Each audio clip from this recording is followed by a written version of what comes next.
Podcast Lila, el podcast que te descubre la historia de grandes mujeres.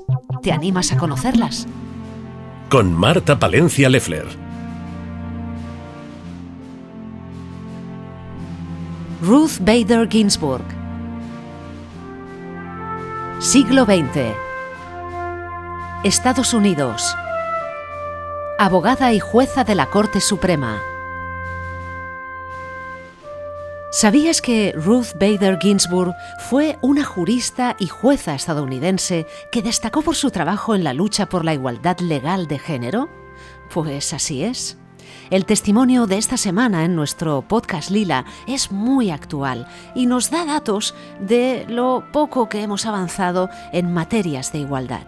Ruth Bader Ginsburg es la segunda mujer tan solo en la historia de Estados Unidos en ocupar el cargo de jueza en la Corte Suprema de ese país, una pionera en la lucha por la igualdad y en la defensa de los derechos de la mujer, la inmigración, el aborto y el matrimonio homosexual. Ella es todo un referente profesional y cultural en su país. Una mujer de gran popularidad, considerada como un símbolo de la resistencia pública y de la justicia social. La jueza Ginsburg, como se la conoce, se convirtió también en una celebridad entre los más jóvenes, sobre todo gracias a sus llamadas dissent, que en español sería disertaciones, esas marcadas y elaboradas opiniones discrepantes. Ruth Bader fue más que una jueza y su lucha por la igualdad la ejerció en los tribunales. Pero hagamos un poco de historia. Joan Ruth Bader Amster, conocida de pequeña por su apodo de Kiki, nació en Brooklyn, Nueva York, Estados Unidos, en el año 1933, en el seno de una modesta familia judía de inmigrantes.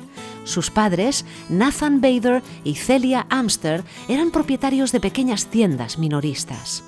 Ruth era una niña callada, reservada, muy activa e inteligente, que se crió en el barrio de Brooklyn, en Nueva York, y fue educada para ser independiente.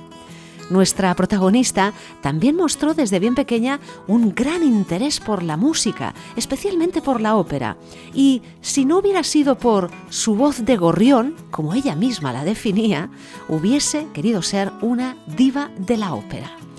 Cuando tenía 2 añitos, su hermana mayor murió y su madre, Celia, volcó en ella todas sus esperanzas, ya que era otra de esas mujeres que tuvo que abandonar sus estudios con tan solo 15 años para permitir así que su hermano fuese a la universidad. Fue su madre la que animó a nuestra protagonista a estudiar y a interesarse por los libros, y realmente estas expectativas se vieron cumplidas porque fue una excelente estudiante. Desgraciadamente, su madre no vivió lo suficiente para ver la brillante evolución de su hija, porque falleció un día antes de la graduación de bachillerato de su hija. Ruth tenía entonces 17 años. Lo que sí consiguió Ruth es hacer todo lo que la sociedad le vetó por ser mujer. Esto es, estudiar y ser una profesional independiente, y eso se convirtió en el motor de su vida. Ya en la década de los 50, Ruth entró a la Universidad de Cornell para estudiar Derecho, gracias a una beca y gracias al dinero que secretamente su madre había ahorrado para ella. Allí es donde conoció a Martin Ginsburg, de ahí que la conocemos por su apellido Ruth Bader Ginsburg. Él era un estudiante de segundo año, extrovertido, sociable, que se convirtió en el mejor aliado de la carrera y de la vida de Ruth. Y también, además, fue un abogado de éxito. Para nuestra protagonista, la atracción fue inmediata. Ella decía: «Fue el único chico que conocí al que le importaba que yo tuviera cerebro». En su tercer año de carrera ya estaban comprometidos y cuando Ruth se graduó, se licenció, en el año 1954, decidieron casarse. Estuvieron juntos a lo largo de 5 décadas y tuvieron 2 hijos. Juntos decidieron ampliar sus estudios de Derecho en la Universidad de Harvard y allí Ruth pudo imponerse como una de las mejores de su clase, a pesar de las adversidades y de la discriminación que soportó en plena década de los 50 por el hecho de ser mujer.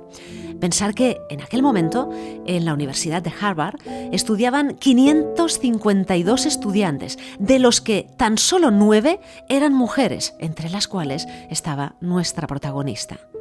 Ruth acabó su carrera en otra universidad, en Columbia, y lo consiguió a la vez que criaba a su hija y asistía no solo a las clases suyas, sino también a las de su marido, porque en ese momento a Martin le fue diagnosticado un cáncer que logró superar.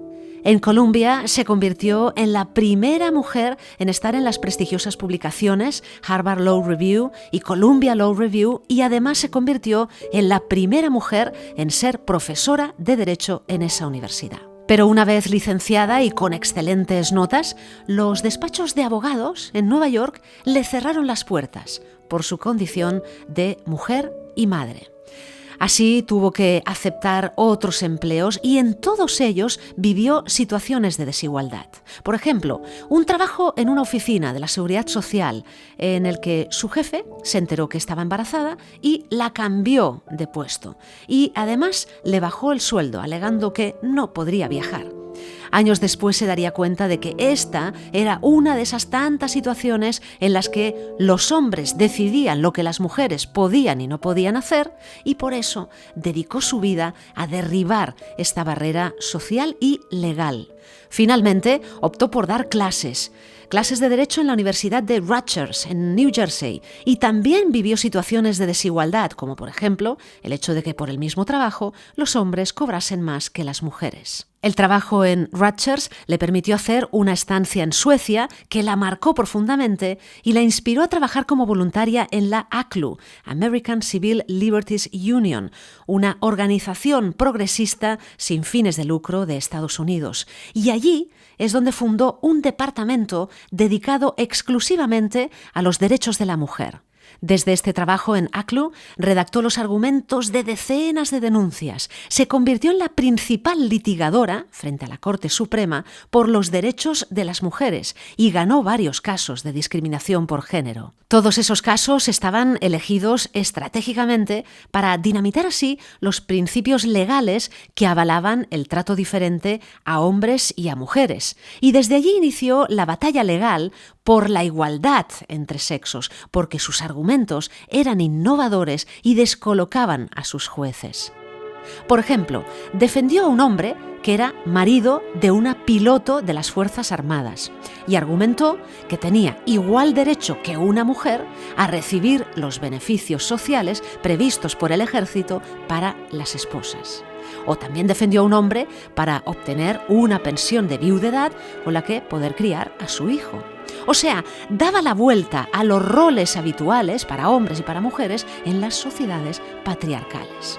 Así consiguió en 1971 y por primera vez que a partir de una de sus demandas el Supremo dictaminase que tratar de forma diferente a un hombre y a una mujer era inconstitucional e ilegal. Esta situación tan clara la podéis ver reflejada, por cierto, en la película de 2017 On the Basis of Sex. También lideró una sentencia que obligó a la Academia Militar de Virginia a aceptar mujeres, alegando que ninguna ley o política debería negar a las mujeres la plena ciudadanía, la misma oportunidad de aspirar, lograr, participar y contribuir a la sociedad en función de sus talentos y capacidades individuales.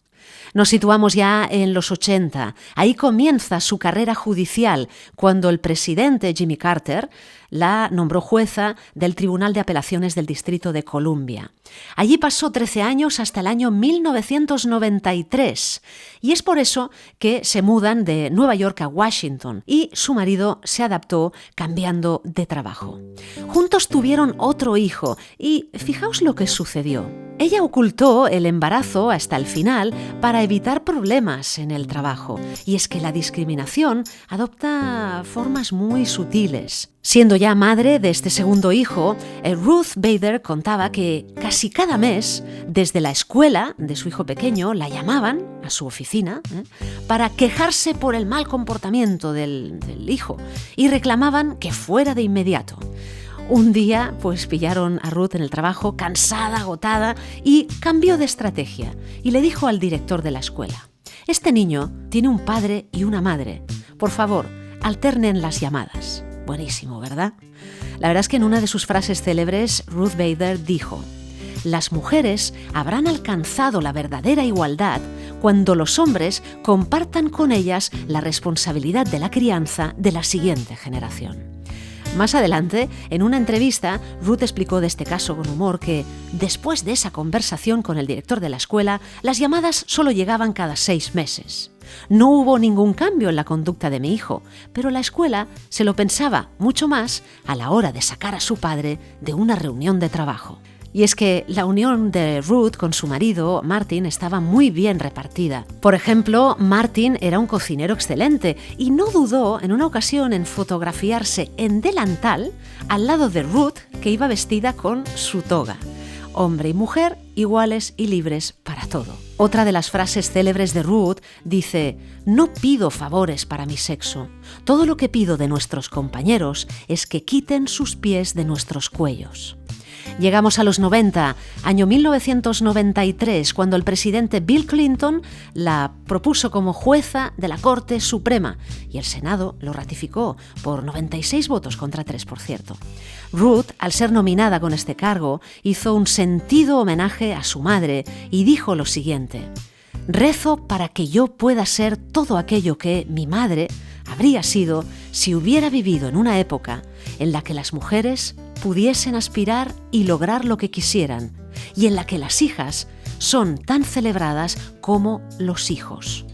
Nuestra jueza se convirtió así, como os decía, en la segunda mujer en la historia en llegar al Tribunal Supremo de Estados Unidos, donde fue una de las principales voces progresistas. Durante sus años en el tribunal, votó a favor de la legalización del aborto, en contra de la pena de muerte y a favor de los derechos de los homosexuales.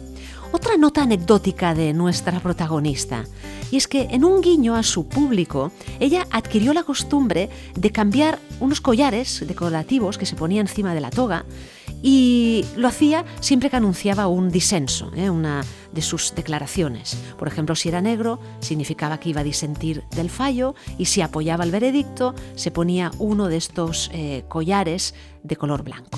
La jueza Ginsburg, con su 1,52 m de altura y sus 45 kilos, siempre suscitó comentarios por su frágil apariencia, pero Ruth era una mujer fuerte que solía hacer ejercicio de forma regular. Tenía un entrenador que, por cierto, publicó un libro sobre el desafiante régimen de ejercicios de Ruth Bader. En el año 2006, Ruth se quedó como la única mujer entre 8 hombres en el máximo tribunal de justicia estadounidense, cosa que ella misma definió como la peor época. Con el tiempo se le unieron otras 2 mujeres que nombró el presidente Barack Obama. Ya era el año 2009 y 2010. Pero el año 2010 fue también un año triste para Ruth Bader porque despidió a su marido, Martin Ginsburg, después de estar juntos 56 años. Martin le dejó esta nota: «Mi queridísima Ruth, eres la única persona que he amado en mi vida, aparte de la familia, hijos y nietos. Y te he admirado y amado casi desde el primer día que nos conocimos en Cornell». Y agregaba: «Qué gusto ha sido verte avanzar hasta la cima del mundo jurídico». En sus últimas décadas de vida, Ruth se convirtió en algo parecido a una estrella del rock o a un icono pop, o sea, una inspiración para millones de mujeres y un modelo de resiliencia ante la adversidad. Fijaos que una estudiante de Derecho la bautizó como The Notorious R.B.G., un apodo que evoca el nombre de un rapero, y por el que además se la conocería los últimos años de su vida. Y es que ella decía: «Tengo 86 años y todo el mundo quiere hacerse una foto conmigo». Y eso no le molestaba, porque sabía bien que no sobran precisamente referentes femeninos. En otra de sus célebres frases, Ruth dijo: «Cuando en ocasiones me preguntan cuándo habrá suficientes mujeres magistradas en la Corte Suprema de Estados Unidos y yo digo cuando haya 9, las personas quedan impactadas, pero ha habido 9 hombres y nunca nadie lo ha cuestionado». Poco a poco, con la llegada de nuevos jueces propuestos por el presidente Donald Trump, a quien por cierto Ruth calificó en una ocasión de farsante, pues el Supremo tiene ya la mayoría conservadora. En el año 2016 se presentó My Own Words, recopilación de sus escritos, porque ella cuidaba mucho la escritura en sus dictámenes. Y en el prefacio se podía leer: «Qué afortunada fui de estar viva y ser abogada». En este último año de vida de nuestra protagonista, en concreto en el mes de febrero, recibió un premio, el premio World Peace and Liberty Award, que otorga la Asociación Mundial de Juristas. Nuestra protagonista logró sobreponerse a lo largo de su vida a 2 diagnósticos de cáncer, pero el pasado mes de septiembre nos dejó, falleció. Antes de morir, Ruth dictó una nota a su nieta con su última voluntad. Decía: «Mi más ferviente deseo es no ser sustituida hasta que un nuevo presidente tome posesión». Ahora, con su fallecimiento, se podría reforzar aún más la mayoría conservadora en el Tribunal Supremo y, de momento, deciros que el presidente Trump ha propuesto a la jueza Amy Coney Barrett, una jueza de 48 años declarada antiabortista y religiosa. Todo eso en un momento en el que una de las potencias mundiales, Estados Unidos, acaba de decidir su destino en las urnas. ¿Y cómo recordamos hoy en día a nuestra protagonista? Bueno, lo primero de todo, por su gran legado en el ámbito legal. También podemos decir por sus disertaciones, ¿no?, o frases célebres, como esta otra que decía: «El pedestal sobre el cual han sido colocadas las mujeres, tras ser inspeccionado de cerca, con mucha frecuencia ha demostrado ser una jaula». Por otra parte, deciros que su vida ha sido recreada, analizada y celebrada en cuentos infantiles, en libros biográficos. Os daremos más datos de todo ello en nuestra web, podcastlila.com. También documentales, series y películas.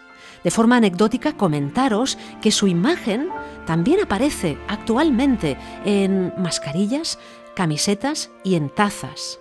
Las niñas se disfrazan de Ruth Bader Ginsburg en épocas como Halloween y jóvenes se tatúan una calcomanía que reza: «No puedes deletrear truth», que es verdad, sin Ruth. Ruth Bader Ginsburg, una decidida y valiente defensora de la justicia que ha sido protagonista hoy en nuestros Podcast Lila.